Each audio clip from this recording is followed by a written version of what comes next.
నమస్తే, welcome to our channel. నేను anchor సిరి. ప్రస్తుతం మనతో పాటు ఉన్నారు ప్రముఖ ఆధ్యాత్మికవేత్త, వాస్తు జ్యోతిష పండితులు, శ్రీ లలితాదేవి ఉపాసకులు నానాజీ పట్నాయక్ గారు. గురుగారితో మాట్లాడతాం. గురుగారు నమస్కారం. శ్రీమాత్రే నమః.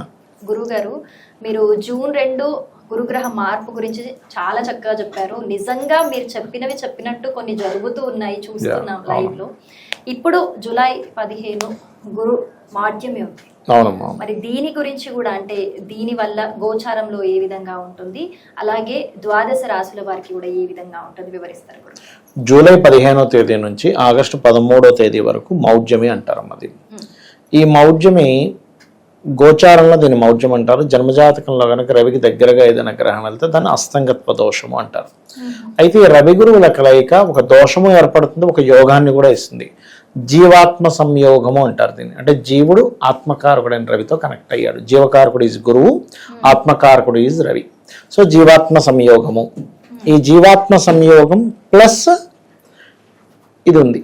కాబట్టి ఇక్కడ ఏంటంటే ఫస్ట్ ఆఫ్ ఆల్ మీరు ఎప్పుడైతే ఈ జీవాత్మ సంయోగం ఉందో ఒక్కొక్క రాశి వారికి ఒక్కొక్క ఫలితం ఇస్తుంది. మౌఢ్యం ఫలితం వేరే ఉంటుంది, ఇది ఫలితం వేరే ఉంటుంది. ముందుగా మనం ఒక్కొక్క రాశిని కనుక మనం గమనించుకున్నట్లయితే మేషం తీసుకుందాం. మేషానికి 9th and 12th లార్డ్ గురువై ఆయన 4th హౌస్లో కంబస్ట్ అయ్యాడు.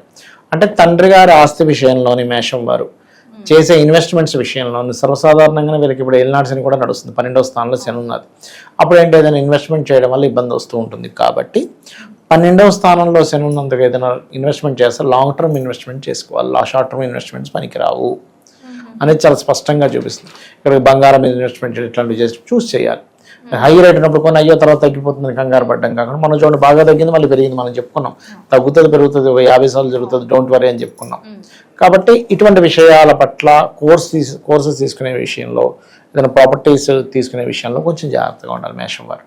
అయితే జీవాత్మ సంయోగం 4వ భావంలో ఉన్నందుకు వీళ్ళ మనసుకి ఇది కరెక్ట్ అని అనిపిస్తుంది, వెళ్ళిపోవడం కరెక్ట్. బికాజ్ ఆఫ్ జీవాత్మ సంయోగం ఎక్కడుంటే వీళ్ళ మనసుకి అనిపించింది, అంటే మేషం వారికి మనస్థానంలో ఉంది కాబట్టి అది అట్లా తీసుకెళ్తూ ఉంటుంది. తల్లి ఏదైనా చెప్పింది వీళ్ళు కనుక పాటిస్తే వాళ్ళకి ఖచ్చితంగా బాగుంటుంది, మదర్ చెప్పింది పాటించినప్పుడు. ఇక వృషభం వారికి కనుక చూసుకున్నట్లయితే ఇక్కడ షేర్ మార్కెట్ విషయాల్లో, అగ్రిమెంట్స్ రాసుకునే విషయాల్లో వీళ్ళు ఖచ్చితంగా జాగ్రత్తగా ఉండాలి. వీళ్ళకి ఇంకోటి ఏంటంటే వీళ్ళకి సబ్కాన్షియస్ మైండ్లో ఒకటి అనిపిస్తూ ఉంటుంది, ఇది ధైర్యం చేసి ఇలా చేస్తే బాగుంటుంది కదా, అలా ధైర్యం చేసి చేస్తే బాగుంటుంది. ఎందుకంటే జీవాత్మ సంయోగ ఈజ్ ఇన్ 3rd హౌస్. ఈ అగ్రిమెంట్స్ రాసుకునే విషయంలోని, షేర్ మార్కెట్ విషయంలోని, కమ్యూనికేట్ చేసే విషయంలో వీళ్ళు కొంచెం జాగ్రత్తగా ఉండాలి. బికాజ్ ఆఫ్ గురు మౌఢ్యమిలో ఉంది కాబట్టి.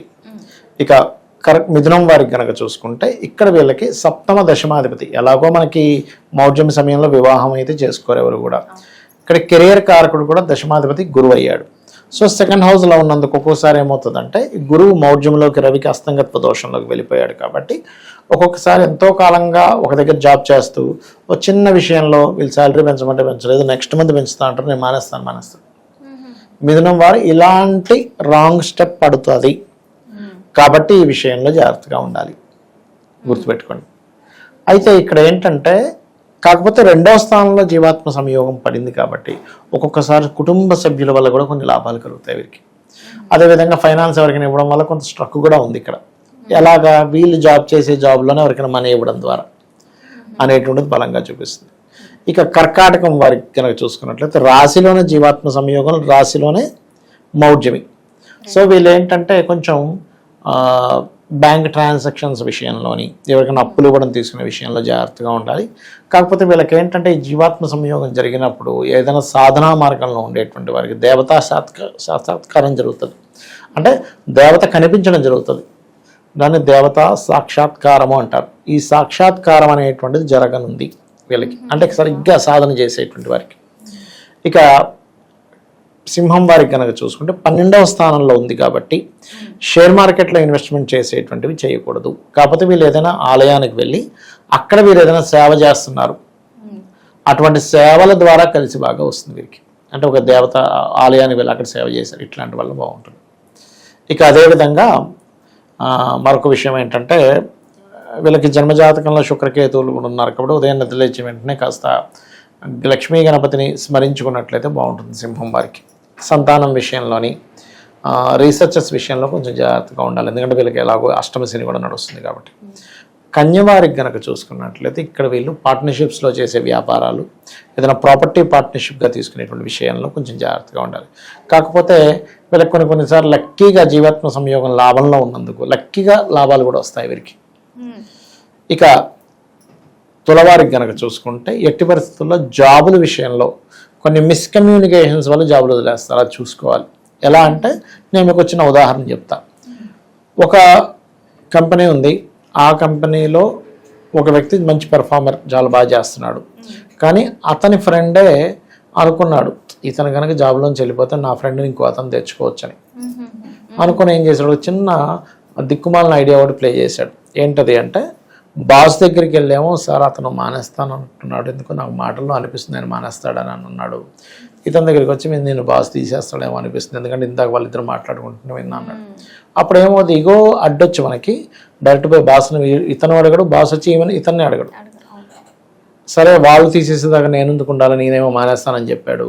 ఈయన మానేస్తాను ముందే ఫిక్స్ అయ్యాడు, అందుకే మానేస్తానని చెప్పాడు. ఆయన సరే మానేసే అన్నాడు.